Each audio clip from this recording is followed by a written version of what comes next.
the other day I saw on Eastern Road towards Zimbabwe, where people take produce and dry it on the roads. Of course, that is dangerous. So those ones contributed to 100, total number of 173. And those who were standing along the road were 36 in number. They contributed to 5%. So you can see that putting aside the ones who are crossing, but of course who are also not supposed to be knocked, this gets back to careless driving by motorists. Now also look at these ones who are walking along the road, even those who are standing along the road. This one is clear that motorists, as they are driving, lose control and then ram into these people. And looking at that, this highlights the urgent need for collaborative or for collective action. And it is important for us to know that it is everyone's duty to safeguard these pedestrians as vulnerable road users on the road. Therefore, it is important to adhere to speed limits, because if we are driving at controlled speeds on the roads, it is difficult or hard even to lose control and knock these people. It is also important to give priority to pedestrians, especially at crosswalks. We have always also seen vehicles knocking pedestrians on zebra crossings, and this is very dangerous. So it is important that every time we approach these zebra crossings, we reduce the speed at which we are driving at and stop to let these pedestrians ably cross the roads. It is also important to ensure proper vehicle maintenance, because most of these vehicles knock these people because they have lost control due to brake failure and other issues. But if the vehicles can brake, then they wouldn't knock these people. So regularly check your vehicles, brakes, tires, and other essential systems to prevent mechanical failures.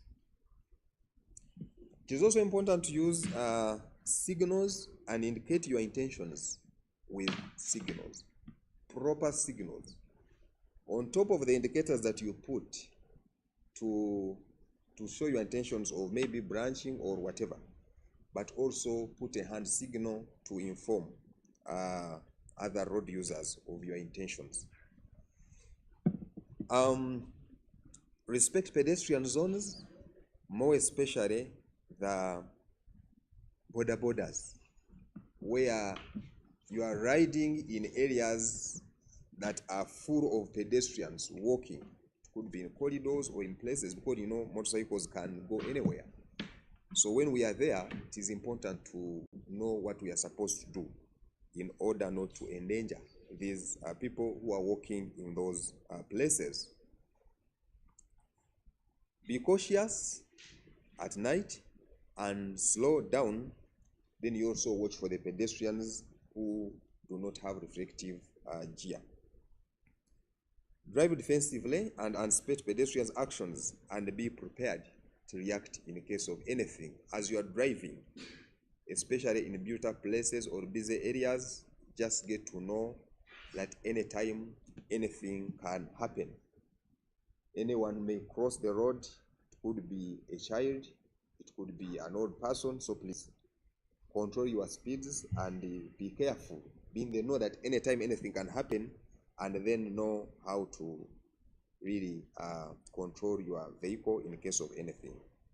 I wanted to show you something here on which is all over the media about these vehicles now which were parked in a zebra crossing. You can imagine such. I don't know whether you are able to capture it, but it's important for you to capture it, because even these vehicles have the number plates. Let these people get to know that this is not acceptable and it is very, very wrong. And actually, according to the laws of traffic, this is a careless or inconsiderate use of motor vehicle, because these are pedestrian walkways to enable our pedestrians to use and cross the roads. So how dare you really bring your vehicles now and park in such places? I hope you can all see here. Let these people get to know that what was done is very wrong. I can see one of the vehicles UAZ 460H, a Toyota Noah and a Toyota Sienta UBJ 935B. I hope you can see that is zebra crossing. So you can't bring your vehicle and park it there. This place is designated for the pedestrians, not for the vehicles to park.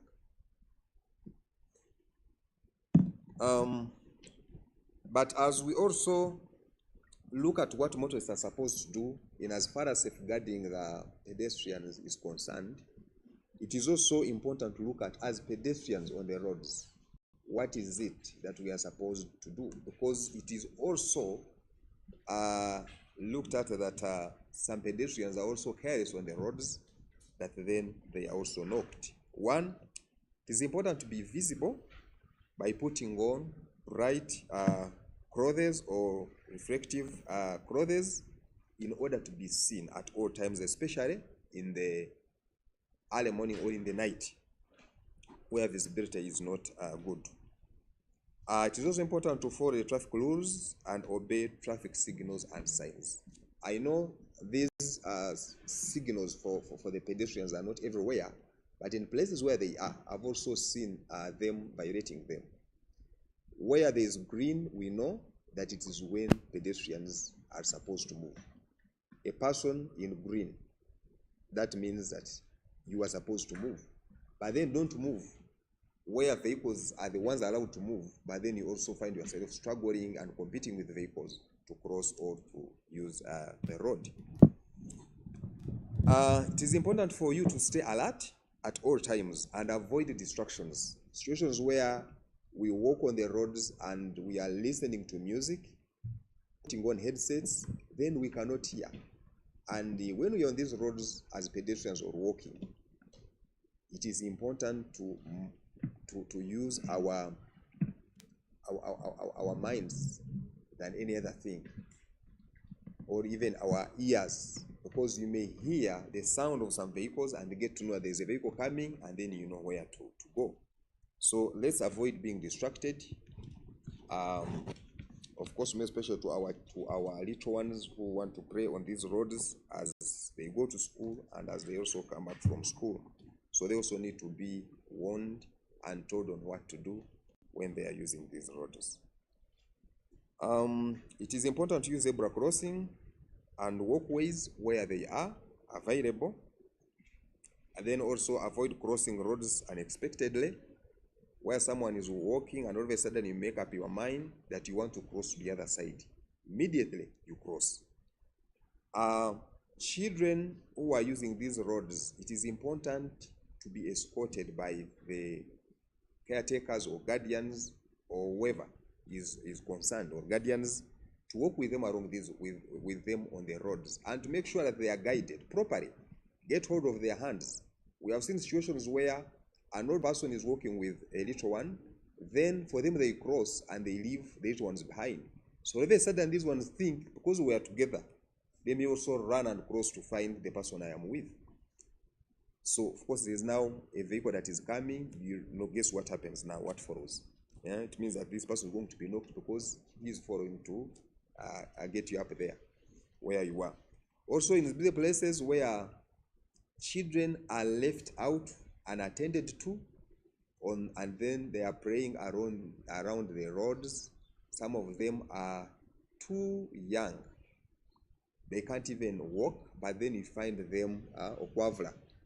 They are crossing the roads. So that's very dangerous. Parents or people who are caretakers of these children, especially on highways, you must at all times monitor where these children are praying from and where they are at all times to avoid such instances of being crushed on the roads. It is also important to be cautious at night by putting on reflective gears and stay extra alert, well knowing that in the night, even these people who use vehicles and motorcycles, it is hard and difficult for them to see everything on the road. So it is our duty, it is everyone's duty as pedestrians on the roads and as motorists to make sure that these people are really protected while using these roads.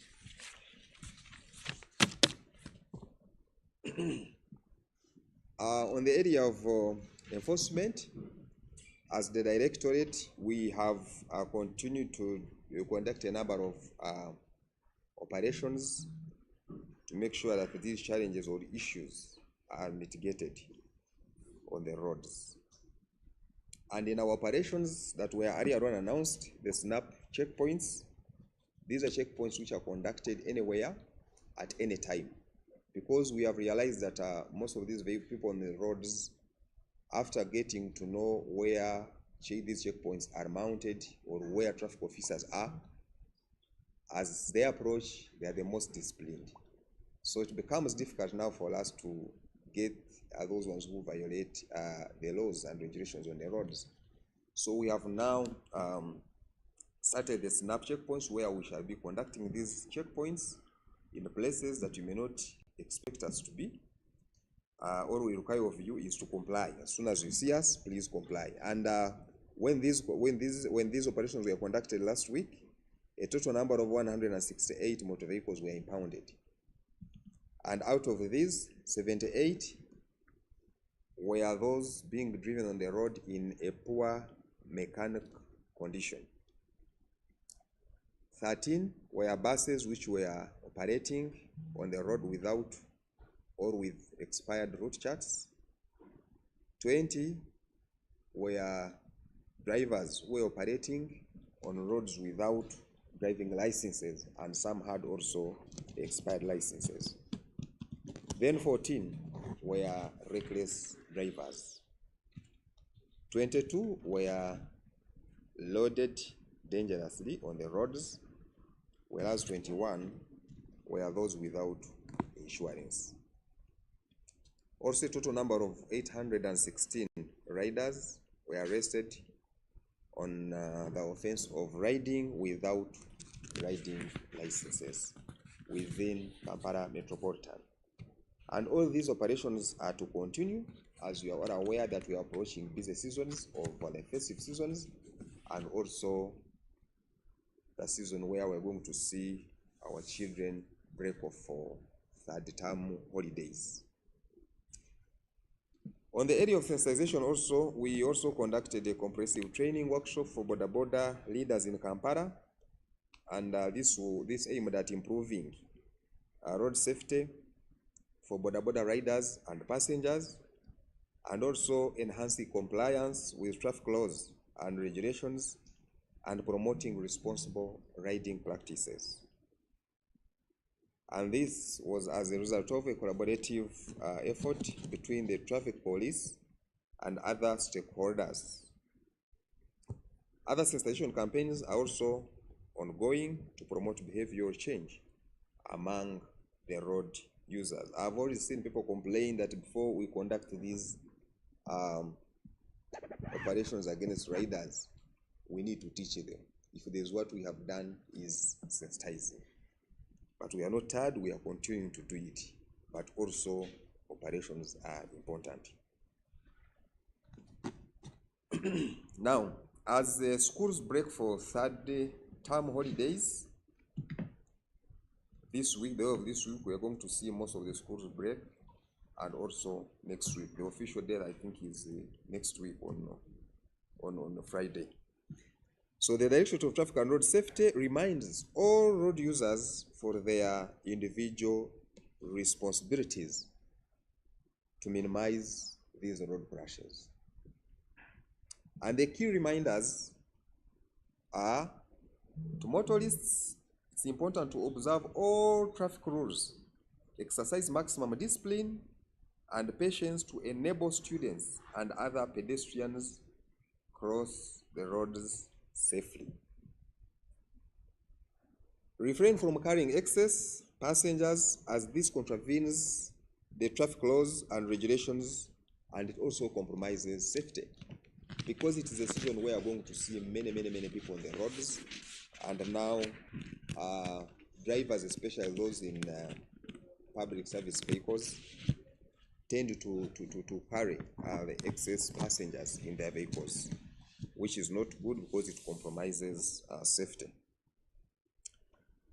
It's also important to minimize distractions, avoid interference with safe driving. Interference to safe driving is where you put many passengers or many people in front of the car. 2 on the co-driver's seat and 1 other with the driver on the driver's seat. So 4 people in front of the vehicle. This is very dangerous and it must not be done.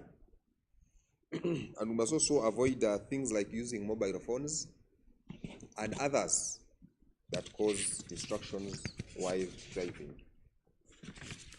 To parents and guardians, take the responsibility of the safety of your children as they travel from school and during the holidays, ensuring they understand and follow best road safety rules. We have seen that the mostly affected people are the pedestrians.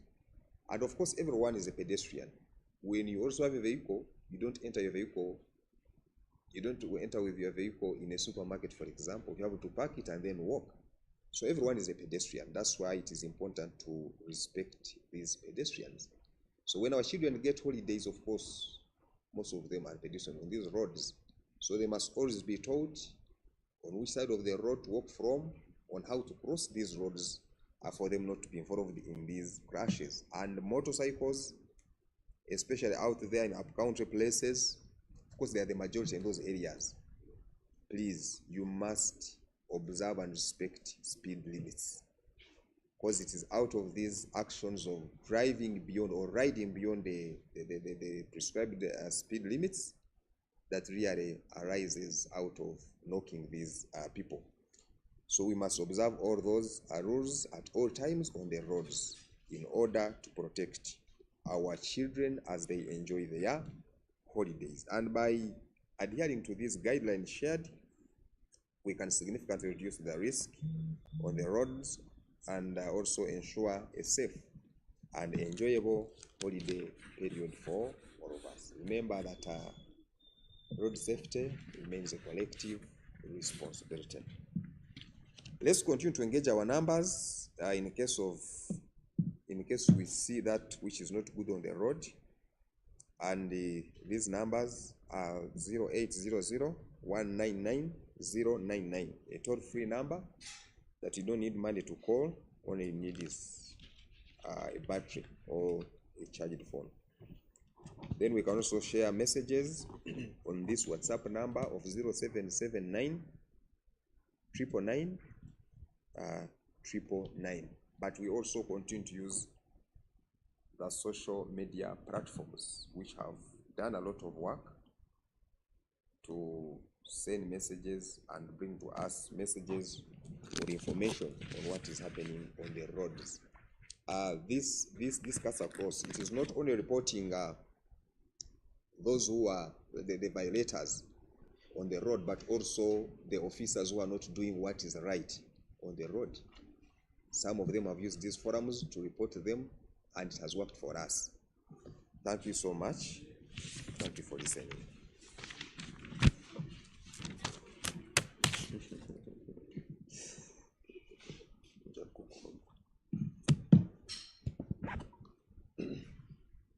Akatudde mu Luganda, mbalamusiza, musiibye mutya abali mutulaba, naamwe mikwano gyaffe bannamawulire betubeera naamwe buli balaza wano, era tuli wano kubanga tutangaaza eggwanga ku ebyo ebyabadde ku nguudo oba ebyafudde ku nguudo. Leero ennaku z'omwezi 24 mwezi gwa 11 mwaka 2024. Mu ssabbiiti eweddewo kuva ennaku z'omwezi 18 okutuusa ennaku z'omwezi 23 mu mwezi guno mwaka guno, abantu 61 be baafiira ku nguudo mu bibenje obw'enjawulo, ate n'abalala 255 bano bo ne bakoseddwa.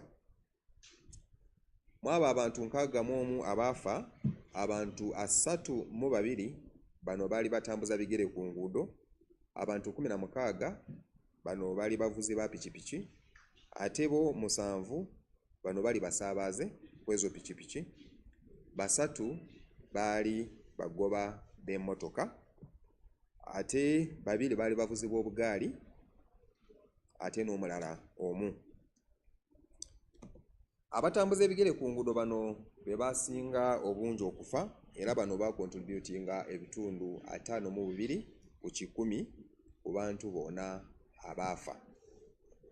Newaddako obubenje obwaviira ku pikipiki nga mwotadde abavuzi ba pikipiki zino nga n'abasaabaze.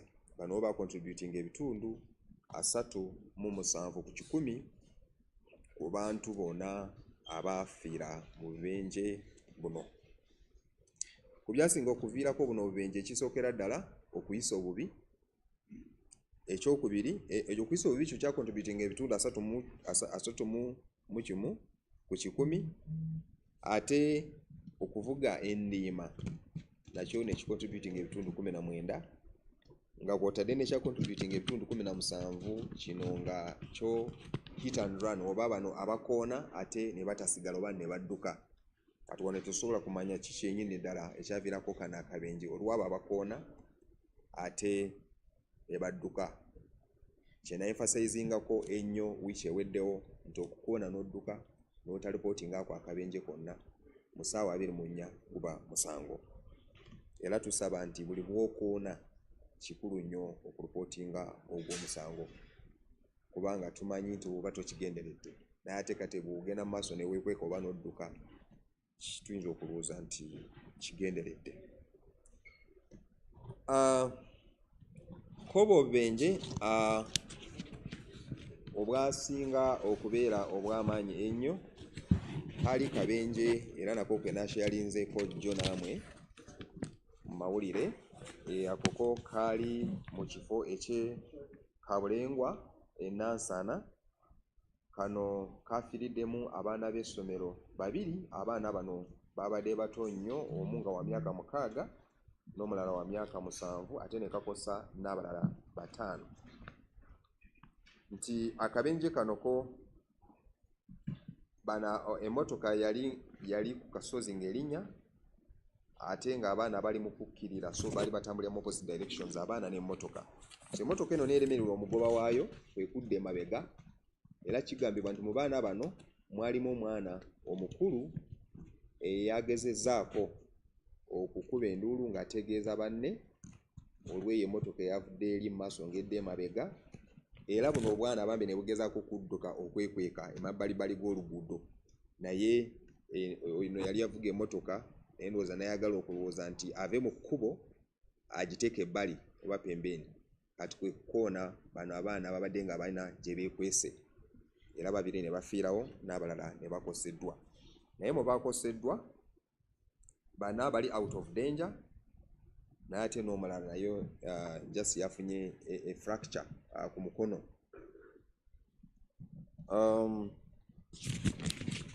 Era nti n'ekirala, omu ku bazadde b'oyo b'abaana yabadde nga tayagala okukola postmortem eri omwana ku bafudde.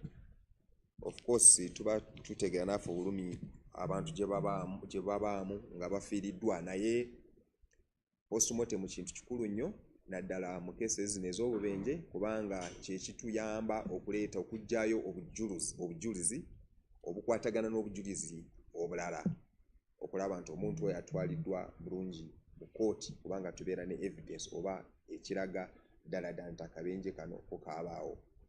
Biba bintu bingi ebikolebwa nga akabenje kaguddewo, naddala okugezaako okugazalinga oba okukungaana obujulizi oba ebyo ebifumintiriza eriko yakoze akabenje nti ddala ddala yakakoze.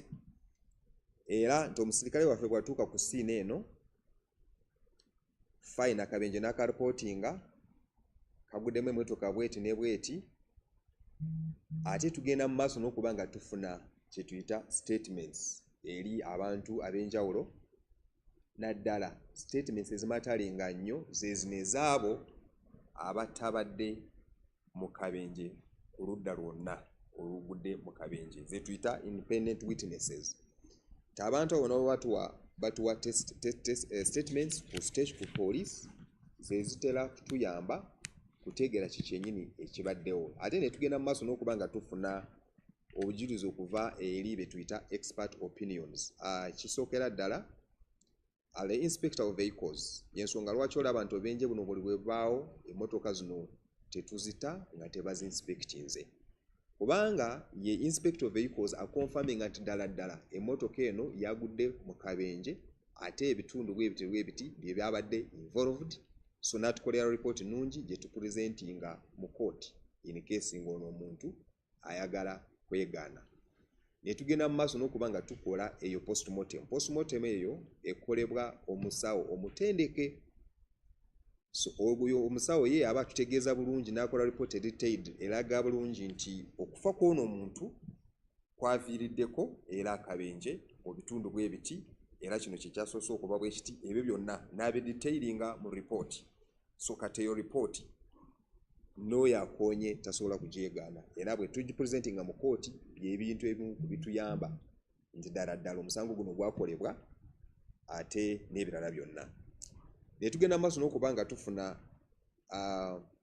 footages okuva mu cameras. Ekyo kyapulayinga ku bubenje obubaawo awali mu bifo ebirimu cameras ez'enjawulo. Ziyinza okuba cameras eza poliisi oba nga cameras ez'abantu buntu ze bakozesa okumontalinga businesses zaabwe mu centers, nazo oluusi tuzifuna ne tufuna footages ezituyamba. Ebyo byonna bituyamba oba bye tuyita collaborating evidence bye tuproducinga mu court. So akabenje buli kabawo naddala nga kafiiriddemu abantu, kikulu nnyo postmortem okukolebwa. Nti obubenje obuzze nga buviirako abatambuza ebigere ku nguudo buzze nga bweyongera, bw'olaba mu reports zaffe ze tuzze nga tuwaayo, era mu kaseera kano nakyo kikulu nnyo okusharinga nammwe kwabo abantu abaafiira mu bubenje nga batambuza ebigere mu period y'emyezi 6 mu mwaka guno gw'e2024 kuva mu January okutuusa mu June. Era abantu 779 be baafiira ku nguudo zino nga batambuza ebigere, era bano bakontributinga ebitundu 33 ku 100 ku bantu abaafa mu half year. Mwaba abantu 779, 306 bano baafa nga bagezaako babakona nga basala enguudo. Ate 264 bano babakona nga batambulira emabbalibbali g'oluguudo. Wano kitegeeza nti ab'emmotoka baaluzinga control oba emmotoka n'ebidduka eby'enjawulo byalemererwa bagoba baabyo n'ebikoona abantu bano baali batambulira emabbalibbali g'enguudo zino. Abantu abalala 173 be baafa mu activities oba mu bintu ebirala. Ekyokulabirako abaali bajoginga, abalala nga bagezaako okukiliininga enguudo zino, abalala nga basikeetinga bana bakolesa engatto ez'obuziga ebakwata ku motoka nga batambula ku nguudo, ate n'abalala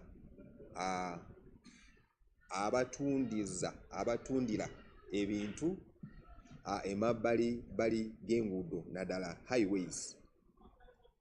Ajuzi nalaba n'abalala mu Eastern eyo abaleeta produce waabwe kasooli n'ebirala ne bamuleeta ku mwanikawa ku nguudo ate ku highways. Ekyo kibi nnyo ate tekikkirizibwa. So abantu abo bali 173 abafiira mu bintu ebyo byogeddwako, ate n'abalala 36 bano bo baali bayimiridde emabbali g'oluguudo oluusi nga balinze emmotoka oba nga wali balinze, naye ate motoka oba piki nazo ne zibakoona. So kino kitegeeza nti guba mu mulimo gwa buli muntu oba buvunaanyizibwa bwa buli muntu, nze naawe, okulaba nti abantu bano abakolesa zino enguudo naddala nga batambulirako okulaba nti bali protected. Ekisookera ddala buli muntu alina okumanya nti bw'oba ovuga emmotoka, tovuga emmotoka buli kaseera ku luguudo. Olina w'ogipaakinga n'otambuza ebigere oba ng'olina w'olaga. So awo w'otambulira ebigere naawe ofuuka pedestrian oba ofuuka atambuza ebigere ku luguudo. So kitegeeza nti bwe tubanga tetu respectinze bano abakolesa ebigere nga bakolesa gano amakubo, naawe omuntu ajja kuvugira bubi. So kikulu nnyo nti buli avuga ekidduka kyonna ku luguudo okubanga assa ekitiibwa eri omuntu akolesa ebigere ku luguudo. Ekisookerako ddala nti tulina okubanga tugoberera speed eziragiddwa ku nguudo. Buli bwe tuvuga nga tugoberera zino speed eziragiddwa ku nguudo, kitegeeza nti okukona kw'abano abantu kubanga tukukendezezza, kubanga abasinga babakoona nti balunzize control. Okuluzinga control oba emmotoka n'ekulemerera ng'omugoba waayo, kitegeeza nti obadde odduka nnyo, oyagala ogisiba nga olina kye weekanze ate nga tokyasobola okukikola. Naddala nga tusemberedde mu towns oba mu bifo bye tumanyi nti munomo ab'ebigere baba bangi. Ebifo ng'amasomero ag'abaana, ebifo nga amalwaliro gye tusuubira abalwadde, gye tusuubira ababajanjaba n'abantu abalala bonna. Ebifo ebyo kikulu nnyo nti buli bwe tusembeera ku bifo ebyo tulina okuba nga tukendeeza speed gye tuba nga tutambulirako. Ab'ebigere we basalira kikulu nnyo okussaako ekitiibwa naddala ku zebra crossings, nti buli bwe tusembeera ku zebra crossings tulina okukendeeza speed gye tutambulirako, oluusi ne tusiba ne tuyimirira okusobozesa bano ab'ebigere okusobola okuba nga basala amakubo gano nga bakolesa ebyo ebifo ebidesignated for pedestrians.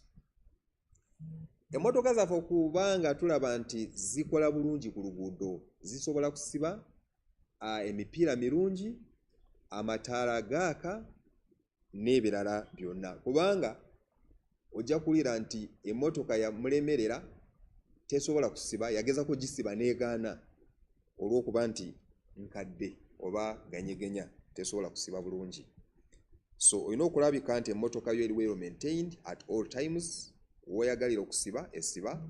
Emipiira kikulu nnyo, kubanga emipiira bw'etabaawo kitegeeza nti emipiira ne ku luguudo wetambulira kiba kizibu nnyo okubanga ogikontrolinga. Oyinza n'ogisiba te n'egenda mu maaso n'okubanga ekola ki, esikidinga oba etambula n'ekola ekyo kye watyandagadde okubanga kikolebwa. Nakyo ate kikulu nnyo okutambula nga tuli bulindaanala mu biseera ebyekiro, mu budde obw'ekiro. Manya nti essaawa yonna oyinza okusanga oyo omuntu ali mu kutambulira ku luguudo ye nga tataddeko akagoye akatangaala oba akakusobozesa okumulaba. So kikulu nnyo okuba nga tutambula tuvuga nga twekengera ng'abavuzi b'ebidduka ku nguudo. Njogedde ku kintu kya zebra crossings. Zebra crossings by'ebifo ebiyamba ab'ebigere okusala enguudo. Naddala zino zebra crossings tetujja zisanga ku highways, naye zo tujja zisanga mu bibuga oba mu bifo ebiri bize, we tusuubira emmotoka nnyingi ne piki nnyingi, naye ate ne tusuubira n'ab'ebigere bangi. So kano akafo ke kawa akaagaana abo ab'ebigere okusala zino enguudo. So waliwo kati bano ab'emmotoka bano bojjo bazze ne bapaakinga zino emmotoka ku zebra crossings. Mbadde njagala kana akantu mukakwate bulungi, ate ne zino enamba muziggyeyo bulungi, abantu kino bakirabe ate bategeere nti si kirungi n'akatono. Zebra crossings ze baateekako okusobozesa ab'ebigere okusala enguudo, ate kati gwe n'oleeta emmotoka yo n'ogipaakinga mu zebra crossing mwennyini. Era guno omusango guba okukolesa obubi ekidduka kyo ate ekitaataaganyiza abantu abalala abakolesa zino enguudo. Emmotoka zino ziri bbiri, emu nga ya kika kya Toyota Noah UAZ 460H, endala nga ya kika kya Toyota Sienta UBJ 935B. Ekikolwa kino si kirungi n'akatono ate tukivumirira.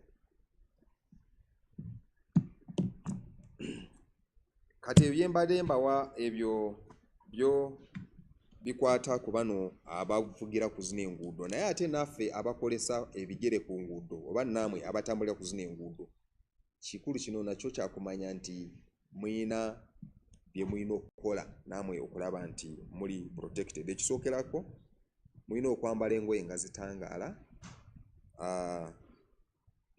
naddala ng'otambula mu budde obw'ekiro basobole okulaba abavugira ku zino enguudo oba ng'ojoginga, kubanga tulabye nti abajogingira ku nguudo nabo oluusi babakoona. So bw'oba ojoginga mu budde obw'ekiro oba obw'enzikiza, kikulu nnyo okwambala ka reflective jacket. Kateekeko oli asobola okukulabira ku distance. Kikulu nnyo ate okugoberera n'amateeka amalala ng'ab'ebigere naddala ku bitaala. Ku bitaala ffenna tumanyi nti ow'ebigere bw'aba amyaka green oba kiragala, kitegeeza nti gwe bakuwadde go ahead, olina okutambula n'osala ekkubo. Naye ate bw'oba gwe waliwo ekimyuka oba ekya red, yimirira, linda by'emmotoka bamale okutambula naawe otambule. So nga okusinga okuba nga okompiitinga n'emmotoka ate ku luguudo, ekyo si kirungi, naddala mu bifo ebirimu ebitaala. Ate kikulu nnyo nakyo okubeera alert oba okubeera bulindaala buli kaseera konna ng'atambuza ebigere ku luguudo, naddala nga weewala bino ebitaataaganyiza nga tuli ku luguudo. Oluusi mulabye abantu ng'alina headsets mu matu ate ng'ali ku luguudo, ekyo kibi nnyo. Bwe tuba nga tutambula, olina okutambula nga side gy'otambulirako ng'emmotoka ezikuviira mu maaso nga oziraba. Zebra crossings, awali zebra crossings wetulina okuba nga tukolesa okusala zino enguudo, naye wezuba nga zebra crossings teziriiwo tomala gasala. Waliwo ebiseera ebisinga oli bw'aba nga atambula n'aforminga mind ey'okusala oluguudo, immediate n'asala, wabayo emmotoka nga zitambula. So ekyo tokikola, olina okusooka okuyimirira n'otunuulira side zonna okulaba nti teri mmotoka, then n'olyoka n'osala ekkubo. Mu ngeri y'emu, abaana abato nabo batera bakoona olw'okuba nti batambula n'abantu abakulu oba n'abaana ababasingako emyaka ku luguudo. So omuntu omukulu ate n'asala oluguudo ate omwana n'amuleka eri. Katono omwana ye engeri gy'abeera omwana omuto, ye n'alowooza nti naye n'okudduka n'asanga oli munne. So ekyo tulina okyewalanga. Bw'obeera n'ono omwana, kikulu nnyo omukwata omukono n'obeera naye buli kaseera. Era bw'oba okusala oluguudo, sala naye luno oluguudo, so nga si kumuleka yekka. Ne buno obusenters obuli bize oba obutowns, bwe tusanga abantu nga mulina bizinesi zemukolera emabbali g'oluguudo ate nga mulina abaana abato be mutafaako ne mbalekerera okwetala buli wamu, oluusi nga n'abaana tebasobola okutambula naye nga baavula, naye ate n'obasanga nga bavulira eri mu luguudo, emmotoka gye ziyita oba pikipiki. Kino kya bulabe ennyo, kubanga nabyo tulabye obubenje buno nabo bazze nga butta abaana bano abanvulira ku luguudo oba abatambulira ku luguudo. So buli kaseera konna olina okulaba nti abaana abo gwali ku highway, gwali ku luguudo, akolera mu kifo ky'omanyi nti mulimu mpiki, mulimu emmotoka, at all times olina okulaba nti abaana we bali bali safe.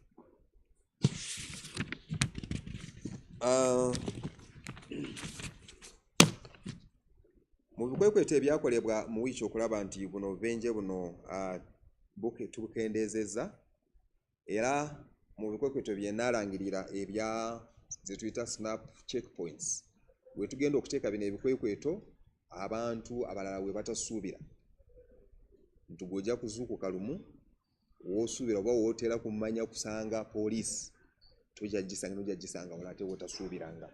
Ebikwekweto bino nabyo byakolebwa mu snack checkpoints zaffe, era emmotoka ezenkana 168 ze zaakwatibwa mu bikwekweto eby'enjawulo ebyo ebyogeddwako, era mwezi emmotoka 78 zino zaali mu mbeera embi ku luguudo, oba ziyite ziganyegenya, tezirina mipiira, tezirina mataala, wipers tezikola, ebyo byonna 78 ze zaakwatibwa.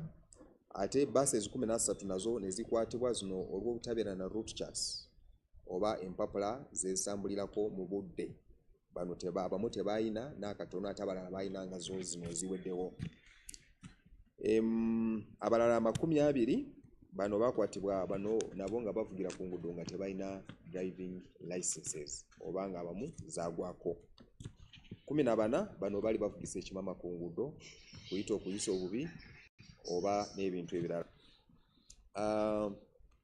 Abali beetise obubi ebintu ebiteeka ku bunkenke abantu abalala bakozesa enguudo zino baali abantu 22 ate abantu 21 bano tebalina insurance ku bidduka byabwe. Omuwendo ogw'enkana oba abavuzi ba pikipiki ab'enkana 816 nabo bakwatibwa mu bitundu eby'e Kampala olw'okuvugira ku nguudo bano nga bo tebalina riding licenses oba ebiwandiiko ebibakkirizibwa okutambulira ku nguudo zino. Ebikwekweto ebyo nga bwe mbyogeddeko bikyagenda mu maaso olw'esiizoni eyo gye tugendamu ey'ennaku enkulu ate ne siizoni ey'okulaba abaana baffe nga bava ku masomero nga badda ewaka ne activities endala nnyingi ezireeta ebintu bingi ku nguudo. So ebikwekweto ebyo bijja kugenda mu maaso nga bikolebwa naddala ku mmotoka ezo enkadde ku nguudo. Ezo zo tukyazikwatira ddala.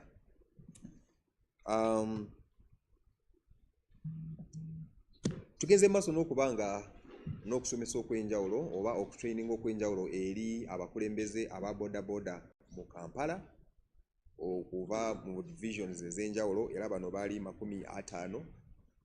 Bano twabasomesa mu bintu eby'enjawulo era bano betusuubira nabo bajja kutwala zino messages oba ne bajja kutuyambanga okutegeka abantu abalala be bakulembera oba be bakulira eri gye bava. Naffe batusobosesa okugenda okusomesa eri abo abantu. Kino kikoze okukwatira wamu n'ebitongole ebirala ebimu nga byanakyewa ne companies endala okulaba nti obubenje obuzze nga bweyongera mu bodabodas oba obuvaddewo nga bukendeera n'ebintu ebirala okulaba nti n'omuntu atambulira ku bodaboda naye ali safe. Nga amasomero gawumula abaana nga badda ewaka ebintu bingi biba ku nguudo. Abantu bangi nga bazadde batambula nga abaana batambula okwetika obubi emigugu abantu n'ebintu byonna okuvuga enima n'ebirala byonna. So tusaba eri abakolesa enguudo zino mwenna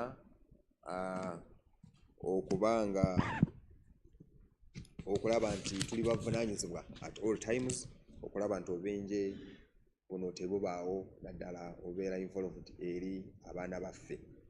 Nti ate bano abaana bwe bajja kubeera mu biwumulo. Tumanyi nti abasinga babanga beetala ku nguudo. Nange tulabye nti ab'ebigere ku nguudo nabo bazze nga tebafiira nnyo ku nguudo. So ng'omuzadde oba gw'alabirira ono omwana tulina okusigala nga tusomesa oba tugamba bano abaana engeri zirina okwerinda nga tuli ku nguudo zino. Ate buli muntu alina okwenyigira mu kino okulaba nti tuli ba butebenkevu ku nguudo. Naddala mmwe abakolesa zino enguudo nga muvugirako pikipiki oba emmotoka mbasaba okubeera bagumiikiriza tubeere bampisa ennyo nga tuli ku nguudo zino nga tukima abaana baffe kuva mu masomero okudda ewaka. Kino kijja kuba wiiki eno yonna ne wiiki eddako. So tubeere bavunaanyizibwa buli muntu akole omulimu gwe gwalina okukola okulaba nti abaana baffe bali safeguarded nga bali ku nguudo ate tebakoonebwa nga bava mu masomero. Kiba kibi nnyo. Ndowooza n'ebyo mwebale nnyo okumpuliriza ate tugende mu maaso n'okuba nga tulipootinga ebyo ebitali birungi ku nguudo nga tukozesa emikutu gyaffe egya social media egy'enjawulo n'essimu ze tutera kubaweereza. Mwebale nnyo, mwebalire ddala.